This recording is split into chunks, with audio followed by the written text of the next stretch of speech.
അത് ഈ കൈരളിയുടെയും ദേശാഭിമാനിയുടെയും ഒരു നറേറ്റീവാണ്. മനസ്സിലായല്ലോ.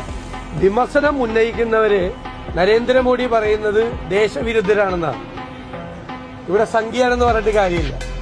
ഏറ്റവും നല്ല RSS ഏജന്റ് എന്ന് വെച്ചാൽ പിണറായി വിജയനാണ്.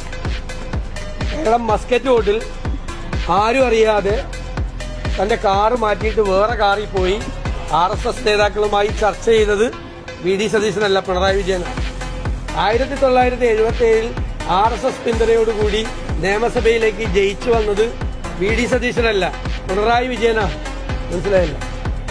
ഇവിടെ ഹൈവേ തകർന്നു വീണപ്പോ നാഗ്പൂരിലെ RSS ആസ്ഥാനത്തിന്റെ പ്രതിനിധിയായ മന്ത്രി നിതിൻ ഗഡ്കരിക്ക് സമ്മാനപ്പെട്ടിയും പൊന്നാടയുമായിട്ട് പോയത് പിണറായി വിജയനാണ്, VD സതീശനല്ല.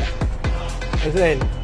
RSS EDയെയും CBIയെയും ഭയന്ന് പേടിച്ചു വരച്ചു നിൽക്കുന്ന ആള് VD സതീശനല്ല, പിണറായി വിജയനാണ്. നിർമ്മലാ സീതാരാമനുമായി പുട്ടും കടലയും കഴിക്കാൻ പോയപ്പോ ഗവർണറെ കൂടെ കൂട്ടിയത് ഞാനല്ല, പിണറായി വിജയനാണ്. അത് എഴുതിയാൽ മതി, നാളെ കൈരളിയിൽ റിപ്പോർട്ട് ചെയ്താൽ മതി.